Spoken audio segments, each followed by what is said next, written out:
Welcome students, मैं doctor Ritu Mathur आज आपके साथ क्रिस्टल फील्ड थ्योरी का सेकेंड पार्ट, जिसमें कि क्रिस्टल फील्ड स्प्लिटिंग यानी कि डी ऑर्बिटल्स की किस तरह से क्रिस्टल फील्ड में स्प्लिटिंग होती है और क्रिस्टल फील्ड स्प्लिटिंग एनर्जी किस तरह से हम समझ सकते हैं वो डिस्कस करूँगी।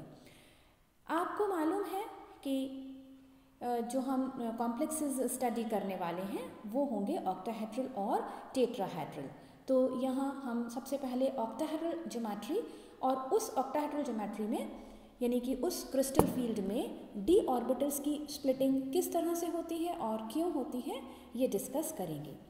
यहाँ आप देख रहे हैं ऑक्टाहेड्रल ज्योमेट्री के केस में कि यहाँ मेटल और उसके साथ में 6 लिगेंड्स जुड़े हुए हैं, यानी कि जो कॉम्प्लेक्स है वो किस तरह का है ML6, और यहाँ जो कोऑर्डिनेशन नंबर यानी कि समन्वय संख्या है मेटल की वो क्या है 6।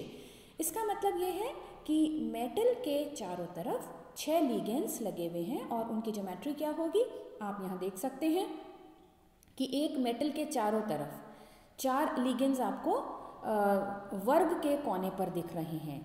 मेटल के चारों तरफ वर्ग के चारों कोनों पर एक एक लिगेंड है, और यानी कि ये एक्स और वाई एक्सिस जो शो की है इस डायग्राम में उसमें आपको दिख रहा है, और एक जो जेड एक्सिस है ये ऊपर से नीचे जा रही है और उस जेड एक्सिस में एक लिगेंड ऊपर और एक लिगेंड नीचे, इस तरह से 6 लिगेंड्स हो गए। तो यहाँ जो ज्योमेट्री है ऑक्टाहेड्रल वो आपको क्लियर है। अब हमें ये देखना है कि ऑक्टाहेड्रल ज्योमेट्री में संकरण किस तरह का होता है। तो हम पहले भी डिस्कस कर चुके हैं और वैलेंस बॉन्ड थियरी आप बहुत डिटेल में ऑलरेडी पढ़ चुके हैं। तो ऑक्टाहेड्रल ज्योमेट्री में जो संकरण है वो होता है D2sp3 या sp3d2। इसका क्या मतलब है, क्या डिफरेंस है इसमें कि अगर हमारे अंदर वाले डी ऑर्बिटल्स यानी कि s और p कक्षक के जो नीचे जो डी ऑर्बिटल्स हैं वो काम में आ रहे हैं, तब हमारा संकरण होगा D2sp3। इसका मतलब इसको हम कहेंगे इनर ऑर्बिटल कॉम्प्लेक्स, अंदर वाले ऑर्बिटल्स काम में आ रहे हैं। और अगर हमारे अंदर वाले डी कक्षक खाली नहीं हैं, इन दैट केस हमें बाहर वाले यानी कि अगर हम बात करते हैं 3s की 4s की, तो हमें 3d के बजाय बाहर वाले यानी कि 4d ऑर्बिटल्स अगर हम काम में लें, क्योंकि इस स्थिति में 3d कक्षक खाली नहीं हैं, पूरे भरे हुए हैं, तो हमें बाहर वाले डी कक्षक काम में लेने हैं। इन दैट के संकरण होगा sp3d2 और इसको हम क्या बोलेंगे आउटर ऑर्बिटल कॉम्प्लेक्स। यहाँ पर इस तरह से 6 संकृत कक्षक बनेंगे, 2d के, 1 s और 3 p। अब यहाँ हम ये देखते हैं कि जब हम डी ऑर्बिटल्स की शेप पढ़ते हैं तो हमें ये मालूम होता है कि जो लोब्स हैं डी ऑर्बिटल्स के वो कहाँ पर स्थित हैं। इस ज्योमेट्री को देखने से आपको ये क्लियर है कि जो 6 लिगेंड्स हैं वो एक्सिस के ऊपर आ रहे हैं, यानी एक्स एक्सिस पर, वाई एक्सिस पर और जेड एक्सिस पर। इसका मतलब मेटल के वह डी कक्षक जो कि एक्सिस के ऊपर आते हैं वो ज़्यादा प्रतिकर्षित होंगे, और हम ये ऑलरेडी पढ़ चुके हैं कि डी कक्षक जो एक्सिस के ऊपर आते हैं वो हैं 2, कौन कौन से, dx2y² और dz², यानी कि जो लिगेंड्स हैं वो dx2y² और dz² कक्षकों के ज़्यादा नज़दीक होंगे, इसलिए वो उनको ज़्यादा प्रतिकर्षित करेंगे। तो आप यहाँ देख रहे हैं कि हमने पॉइंट नंबर 2 लिखा है कि 5 जो डी कक्षक हैं मेटल के उनमें से dx2y² और dz² जो ऑर्बिटल्स हैं वो अधिक प्रतिकर्षित होंगे। और ये कब की स्थिति है, जबकि लिगेंड जो है वो मेटल को अप्रोच करेगा, यानी कि ऑक्टाहेड्रल क्रिस्टल फील्ड में जो ऑर्बिटल्स हैं डी कक्षक जो कि पहले डिजेनरेट थे, 5 की एनर्जी बराबर थी, अब क्रिस्टल फील्ड में ऑक्टाहेड्रल क्रिस्टल फील्ड में ये 5 कक्षक जो हैं ये अलग अलग ऊर्जा पर चले जाते हैं। 2 जो डी ऑर्बिटल्स हैं dx2y² और dz², ये अधिक ऊर्जा पे चले जाते हैं क्योंकि ये प्रतिकर्षित होते हैं ज़्यादा, और बाकी के जो 3 हैं dxy, yz और zx ये लोअर एनर्जी पे चले जाते हैं।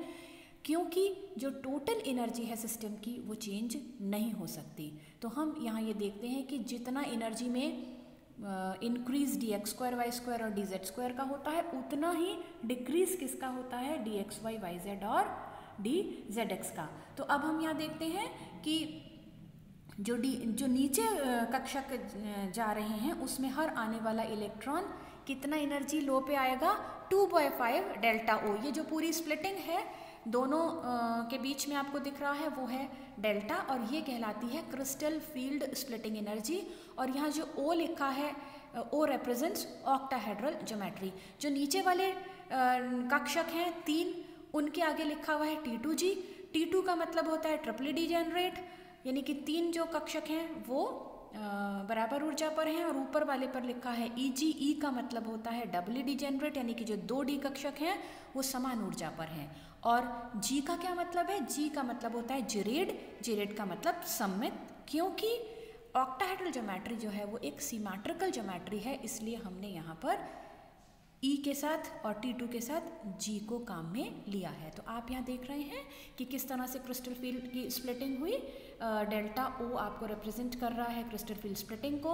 और सबसे पहले DXY में अगर एक इलेक्ट्रॉन आता है तो वो 2/5 डेल्टा O एनर्जी नीचे आएगा, और अगर एक electron DX square Y square या Z स्क्वायर में जाता है तो एनर्जी पर इलेक्ट्रॉन कितनी इंक्रीज होएगी, 3/5 डेल्टा O। अब हम बात करते हैं टेट्राहेड्रल ज्योमेट्री की। टेट्राहेड्रल ज्योमेट्री में कोऑर्डिनेशन नंबर है 4, मेटल के चारों तरफ 4 एलिगेंस हैं, संकरण इसमें है sp3, और ये शो करता है कि यहाँ कोई भी डी कक्षक काम में नहीं आ रहा है। और उसका कारण क्या है कि सभी डी जो कक्षक हैं वो पूरी तरह से भरे हुए हैं। अब हम यहाँ ज्योमेट्री देखते हैं तो आपको ये दिख रहा है कि मेटल के चारों तरफ 4 एलिगेंस हैं, एक्सिस भी यहाँ बनाई हुई है x, y और z, और आप देख रहे हैं कि कोई भी लिगेंड एक्सिस के ऊपर नहीं आ रहा है। लिगेंड्स कहाँ पर हैं, एक्सिस के बीच में। तो अब हमें ये देखना है कि वह डी कक्षक जो कि एक्सिस के बीच में आते हैं वो ज़्यादा प्रतिकर्षित होंगे। कौन से डी कक्षक एक्सिस के बीच में आते हैं, DXY, DYZ और DZX। तो अब आप देखिए कि crystal field, tetrahedral crystal field में जब मेटल की तरफ 4 लिगेंड्स टेट्राहेड्रल ज्योमेट्री के लिए आते हैं तो वो कौन से डी कक्षकों को ज़्यादा प्रतिकर्षित करेंगे, जो कि लिगेंड्स के नज़दीक है, यानी कि जो कि एक्सिस के बीच में है। और वो कौन से हैं, DXY, DYZ और DZX। तो ये हायर एनर्जी पर चले जाएंगे, इनको हम बोलेंगे T2। T2 का मतलब पहले ही बताया है ट्रिपली डिजेनरेट। यहाँ पर हमने G काम में नहीं लिया है क्योंकि टेट्राहेड्रल ज्योमेट्री एक सिमेट्रिकल ज्योमेट्री नहीं है। और बाकी के जो 2 डी कक्षक हैं DX स्क्वायर वाई स्क्वायर और DZ स्क्वायर, ये लोअर एनर्जी पर आएंगे, और इनको हम क्या कहेंगे, E। वाई E का मतलब डबली डिजेनरेट, और G हमने यहाँ काम में नहीं लिया है। T2 और E के बीच की जो एनर्जी गैप है दैट इज डेल्टा T, और ये क्या रिप्रेजेंट करता है, क्रिस्टल फील्ड स्प्लिटिंग इन टेट्राहेड्रल ज्योमेट्री। अब आप राइट हैंड साइड पर सबसे नीचे देखिए कि अगर कोई मेटल है उसमें हमने ऑक्टाहेड्रल और टेट्राहेड्रल दोनों स्प्लिटिंग एक साथ शो की हैं, तो आप देखते हैं कि टेट्राहेड्रल स्प्लिटिंग हमेशा कम है in comparison to octahedral splitting. और इसमें क्या है, बहुत से फैक्टर्स हैं जो कि इस स्प्लिटिंग को डिसाइड करते हैं। और मेनली क्या है कि जो सारा ऑक्टाहेड्रल ज्योमेट्री के अंदर स्प्लिटिंग हो रहा है उसमें इन्फ्लुएंस आ रहा है 6 लिगेंड्स का, और टेट्राहेड्रल ज्योमेट्री में ये इन्फ्लुएंस आ रहा है सिर्फ 4 लिगेंड्स का। बाकी और भी बहुत सारे फैक्टर्स हैं जो कि हम एक अलग लेक्चर में डिस्कस करेंगे, लेकिन अभी के लिए आप इतना समझ सकते हैं कि जो ऑक्टाहेड्रल ज्योमेट्री में स्प्लिटिंग है वो टेट्राहेड्रल ज्योमेट्री की स्प्लिटिंग के मुकाबले में ज़्यादा होती है। अब हम यहाँ देखते हैं कि क्रिस्टल फील्ड विभाजन के परिणाम क्या हैं, क्या कॉन्सिक्वेंसेस हैं क्रिस्टल फील्ड स्प्लिटिंग के। तो पहला ये है कि समान ऊर्जा के जो स्तरों की अपेक्षा अब हमें अलग अलग ऊर्जा के स्तर प्राप्त हुए। आपने देखा कि चाहे ज्योमेट्री ऑक्टाहेड्रल हो चाहे टेट्राहेड्रल हो, जो इनिशियली बिना क्रिस्टल फील्ड के 5 डी कक्षक समान ऊर्जा पर थे, वो क्रिस्टल फील्ड में आते ही अलग अलग ऊर्जा पे 3 और 2 के हिस्सों में बंट गए। अब क्या होता है कि इनमें जब T2G और EG या T2 और E अलग अलग लेवल्स हो गए तो हम इसको मान सकते हैं कि जो नीचे वाला लेवल है वो ग्राउंड स्टेट है और ऊपर वाला लेवल क्या है, एक्साइटेड स्टेट है। तो इन कक्षकों में अब ऊर्जा का अवशोषण या उत्सर्जन करके इलेक्ट्रॉन एक कक्ष से दूसरे कक्ष में जा सकता है, यानी कि ऊर्जा अवशोषित करके ग्राउंड स्टेट से एक्साइटेड स्टेट में जा सकता है और एक्साइटेड स्टेट से वो कुछ ऊर्जा एमिट करता है, उत्सर्जित करता है और वापस ग्राउंड स्टेट में आ सकता है। और इस गुण की वजह से, यानी कि इस फीचर की वजह से हम इसके कुछ गुण समझा सकते हैं ट्रांजिशन मेटल कॉम्प्लेक्सेस के, वो हैं कलर और एब्जॉर्प्शन स्पेक्ट्रा। तो जब इलेक्ट्रॉन जो है वो ऊर्जा का अवशोषण करते हैं तो वो ग्राउंड स्टेट में कहाँ से कहाँ चले जाते हैं, एक्साइटेड स्टेट में। और इस प्रक्रम में वो क्या करेंगे, प्रकाश के यानी कि लाइट के किसी भी रंग की जो वेवलेंथ है उसको वो एब्जॉर्ब करते हैं। लाइट के किसी रंग की वेवलेंथ को एब्जॉर्ब करके एक्साइटेड स्टेट में चले जाते हैं, लेकिन एक्साइटेड स्टेट में वो बहुत ज़्यादा देर नहीं रुक पाते और ऊपर जाने के लिए उन्होंने किसी पर्टिकुलर कलर को एब्जॉर्ब किया वेवलेंथ को, और जो शेष है उसको वो परावर्तित कर देते हैं और परावर्तित करके वो कहाँ आ जाता है, ग्राउंड स्टेट में। तो अब ये जो परावर्तित रंग है, ये कलर अगर विजिबल क्षेत्र में पड़ रहा है तो वो हमें दिखाई देता है, उससे जो कलर है उस पर्टिकुलर कॉम्प्लेक्स का वो डिसाइड होता है। यहाँ हम आपको बता दें कि जिस वेवलेंथ को वो एब्जॉर्ब करता है इलेक्ट्रॉन ग्राउंड स्टेट से एक्साइटेड स्टेट में जाने के लिए, वो उससे रिलेटेड कलर हमें दिखाई नहीं देता। हमें कलर कौन सा दिखाई देता है कि जब वो शेष प्रकाश को परावर्तित करता है, यानी कि वो अवशोषित प्रकाश का कॉम्प्लीमेंट्री कलर यानी कि पूरक कलर कहलाता है और हमें वही अपनी नेकेड आई से दिखाई देता है।